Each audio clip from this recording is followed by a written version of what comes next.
Wonderful. Joining us on the dais now, head coach Tara VanDerveer, student athletes Briana Roberson, Erica McCall, and Karlie Samuelson. We will open with a comment from Coach VanDerveer, and then we'll take questions for the student athletes. Well, we're very excited to be here. Our team has, I think, had a great season, worked very hard. And the reason I'm sitting up here today, one of the main reasons is because of the three next to me, not just their outstanding play, but their outstanding leadership and their commitment to their teammates and to Stanford. I think the seniors, I'm really so proud of their senior year, and I hope they are also equally proud of it. But it's just been a lot of fun working with them and to see their growth and development and their improvement, and we want to keep it going. Question right here, Michelle. Questions for the student athletes now. Michelle Smith, ESPNW. Erica, there was such a sort of a joyous release when you guys won that game, which I know was really tight and very tense. But how do you you switch gears to being so excited to be here, to be excited to stay here and keep playing? I think Tara said it best, is that we switch gears real fast, especially coming off of that win from Texas. We had to, like you said, emotionally just click the switch on and get ready for Notre Dame, and I think we did the same. Got to celebrate for maybe one more day afterwards, but I think we're really focused. I think that Notre Dame game is in the back behind us now, and so we're focused on South Carolina. I think we're ready to go. Question right here. Hi, Jessica Hunt, NCAA.com. This question is for Karlie. How does the experience of having played with your older sister in the Final Four compare to now playing with a younger sister on another team? Well, yeah, it's different because she's on a different team this time, but it's just as fun. We got to hang out a little bit at the salute dinner last night at the ranch. Yeah, it's definitely a different experience because we're not working for the same thing, but we're both excited to be here. Question in the front row here. Thank you. Tom Fitzgerald, San Francisco Chronicle. Erica, could you talk a little bit about A'ja Wilson and the challenge that she presents? She's 6'5" and just kind of dominating the paint, especially in the tournament. Yeah, Wilson is a great player, finishes really well down low. So I think it's going to be a big battle for us. I'm really excited for the matchup, though. One of the best players in the nation gets a battle against her, and so I'm looking forward to that matchup. Definitely looking forward to the challenges, however, because she can finish well down low. She has finishes well with her left hand, and so definitely going to need some help from my teammates, but I think we can take on the challenge. Question right here, Elliot. Thank you. Good afternoon. Elliot Almond, San Jose Mercury News. Bree, I want you to travel back in time a little bit, OC Rhythm and Carlos and all that, and you saw the Samuelsons. You guys were all kids in that gym. Is it weird, like you got your roommate and then you knew Lou on the other side there? Just tell us what it was like back then. I mean, it was really fun. We had little nicknames for each other, and we worked out. We had OC Rhythm clinics. That's really funny. But I don't know. I knew that they were special players even back then. Their work ethic, getting there to the clinics early, all of us really. And we all did have the same trainer growing up. So, yeah, Jason Wright. So I just know that, or I knew that through their work ethic, they were going to be special. And it's not a surprise that we're all here today. Question right here. Hi, Howard Mandel, Vice Sports. Karlie, this one's for you. When you came to Stanford, the spot-up shot was a given, but your offensive efficiency is basically throughout everything that you do. I'm curious how you trace that development of being able to score in every conceivable way, and if you see any weakness even at this point in your offensive game. I definitely see weaknesses. I think I'm best at my three-point shot. I've definitely gotten better from my freshman year to now. I'm scoring different ways. But yeah, there's obviously a lot I can work on. I am proud of where I've come, but I think my teammates do a really good job of giving me the ball in the place that I like most, which is behind the three-point line. Question here, Michelle. Yeah, for Karlie. I'm going to ask you another question about Lou. Do you guys have any agreement on a communications blackout at any point? Are you texting freely at the moment and then deciding at some point that you guys will just sort of go to your respective corners if it comes to that? Yeah, we're texting freely, of course. We're talking. Obviously, if we both win, we're probably, going to focus just on the game. haven't thought about that too much, or really just focusing on each other's games this Friday. Yeah. Anything else for the student athletes? Okay, thank you. Thank you, ladies. They will be available in the locker room until 1:50 p.m. We'll take questions for Coach VanDerveer. We'll start right here with Doug. Hey, Coach. Doug Feinberg, the AP. Hi, Doug. Welcome back to the Final Thank you. Four. There was a time, I mean, this is my 10th one, the first 6, you guys were here every year, and it was almost taken for granted that Stanford was going to be in the Final Four like UConn. But having a couple years when you guys didn't make it, does it make you appreciate being back here more now for what Yes. it takes to get here? Yes. It's, you know, it's never easy to get here, and, you know, we're very fortunate to be here this year. I think that, you know, women's basketball, there are, you know, when we first went in 1990, I think there had been a total of maybe 8 or 9 teams that had ever been to the Final Four, and obviously now there's a lot more. But it's harder, and, you know, sometimes you just need the right matchup or to have make a big play, and we're really excited to be back. It's not like we've been gone too long, though. So, you know, I think we went for a stretch, and then we were off for about 11 years, so this is better than that. Question, Michelle? Tara, will you characterize your relationship with Dawn when she was a player for you on the 96 team, and what your relationship has been with her since? I think I've always had a very good relationship with Dawn, but you know, sometimes as a player, you know, you're going to tell them things they don't want to hear, and so I mean, Dawn could probably tell you a couple of stories of things that maybe she didn't want to hear from me, but I always have respected Dawn's competitiveness, her work ethic, her absolute passion for the game of basketball. If she tells you she beat me in chess, she's a liar. But we just compete, and I love Dawn, and I'm so proud of her, and I'm not surprised at all. But she is, you know, I think she's just a great role model for the young women coming up. I mean, she carried our country's flag. She's everything you could look for in a coach and a friend, and just it's just a great story, and I just wanted to keep it going. I texted her congratulations after the Florida State win, and we had been in communication because they're being announced as the national team coach. But I said, I just have one problem. I can't cheer for you on Friday night. So. Question here in the aisle. Coach, Wendell Barnhouse, American Sports Network. When the Cal men's job was open, a columnist in the Bay Area wrote that he thought you would be a good candidate. Not to get you to talk about that in specifics, but the NBA commissioner recently said that he wants to have a woman's coach in the NBA. What do you think it's going to take for a woman to coach either a men's college team or perhaps coach an NBA team?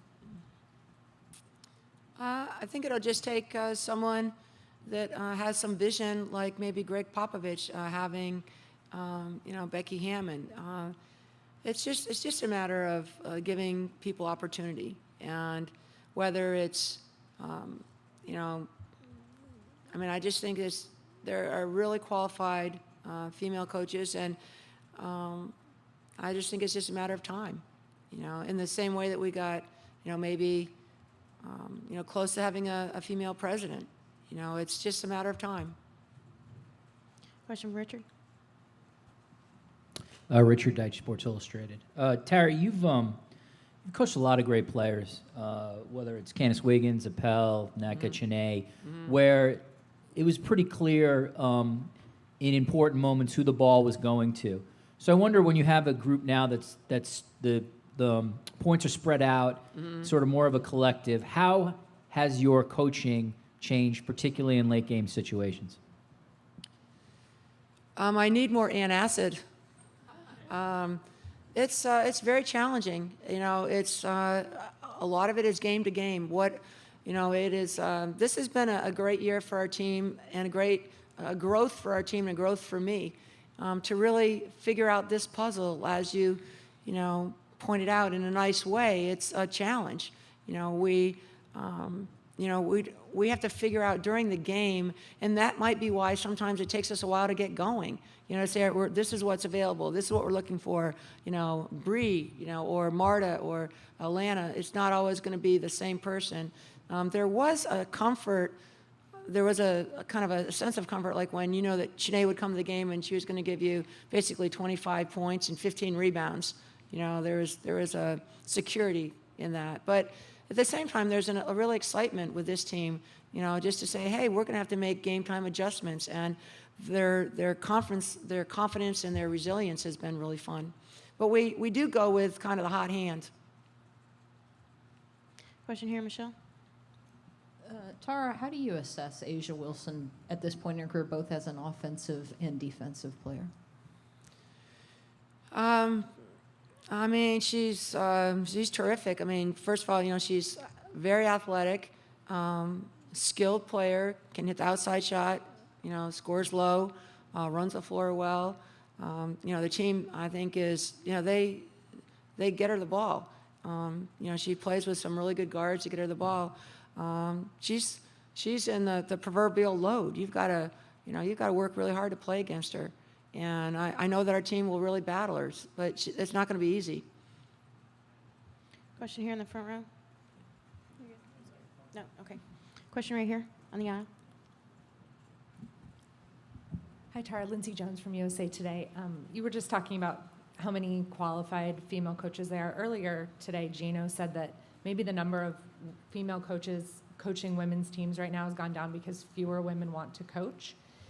Do you agree with that? If not, what do you see as the reason why maybe there are fewer female head coaches coaching women's teams now? Well, I would say one thing, women aren't recycled in the way that men are. I've had this conversation today already a little bit, but, last year I was, as Tom knows, I was very close to Johnny Dawkins, who was let go at Stanford. Great guy. And I went in and, the day he was let go, and I kind of embarrassed myself. I started crying in his office, and he's consoling me. He's like, hey, Tara, I didn't get it done, And then I told my friend about it, and my friend said, don't worry, he'll get a job in a week, But that does not happen for women coaches.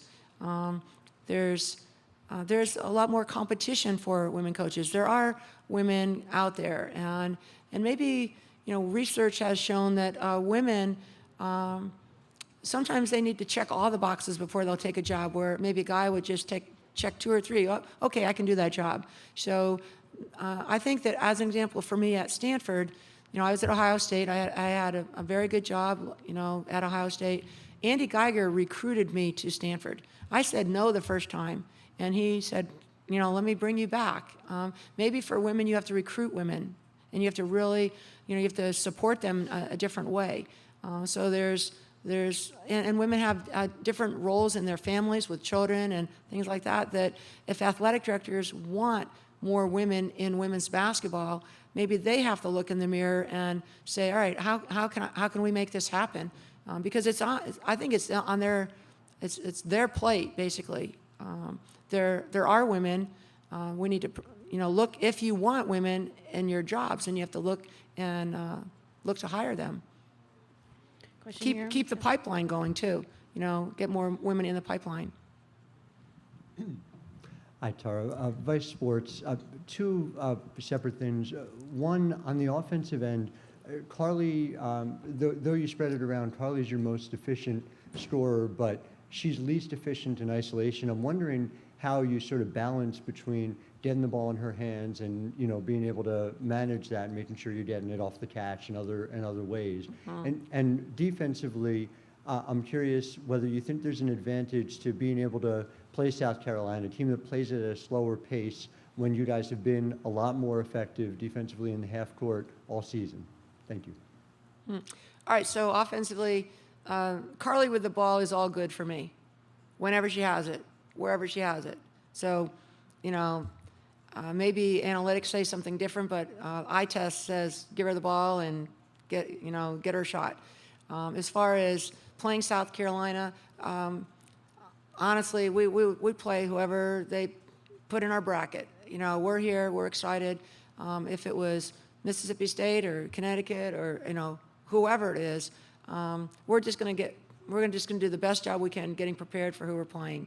Sometimes in the tournament, like, people maybe overthink it or even don't, like, be careful what you wish for. So I've just kind of adopted the philosophy, like, just be excited. I told our team when the bracket comes out, I said, and we knew we were going, thank goodness, because we were the second to last team announced. I said, you just pretend you won the lottery.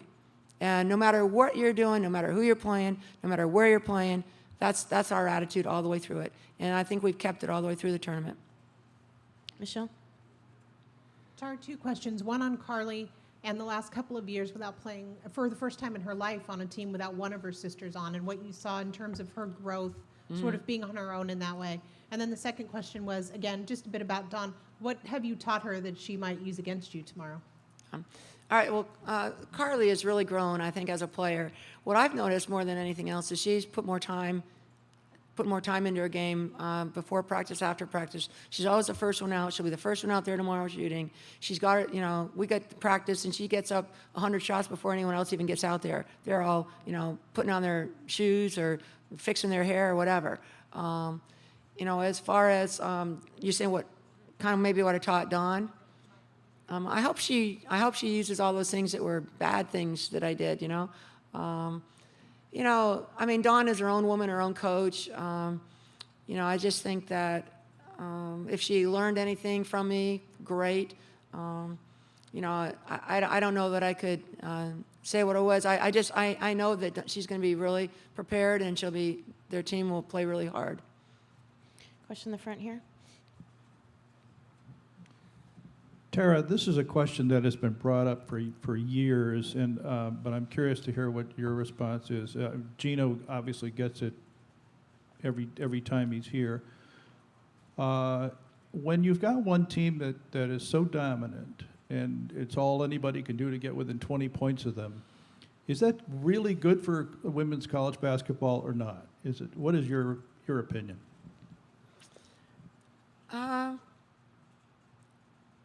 I don't know. I don't think it's good, and I don't think it's bad. I mean, it's what's happening. And, why should anyone be penalized for excellence? He does a great job. They get great players. Is it bad for women's basketball because it's not spread around? Maybe it brings more attention to it. So I don't really have a judgment on it. But I don't think it's either good or bad. I think it's just what it is. Question here from Mel. Hi, Tara. Mel Greenberg. Hi, Mel. Once upon a time in your navigation of a season, all the heavy lifting was on the front end, and then it was take care of business after January. This year it was quite different. How much did the upgrade in the Pac-12 help you? Mel, all right. The Pac-10 and Pac-12, I think, has always been extremely competitive. I think it's alternate facts to think that it was easy to go through the Pac-10 all those years with Lisa Leslie, Tina Thompson, all those great players, all right? So I'm going to try to set the record straight. It's not easy now either, all right? But it was never easy. And what has been the game changer in my mind has been Pac-12 Network, because now people see these players. If we didn't have Pac-12 Network and maybe we didn't get some of the better seeds that we've gotten, the same thing would happen over and over. When people see a Kelsey Plum or a Jordan Canada or Erica McCall, Karlie, they see these players. It has never been Stanford and the 10 little dwarfs. Okay, it's always been extremely competitive.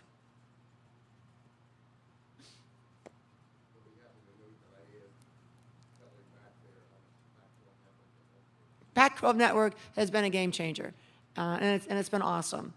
So, Any other questions for Coach VanDerveer? all right, it's great to be here. Thank you all very much. Thank you, Coach.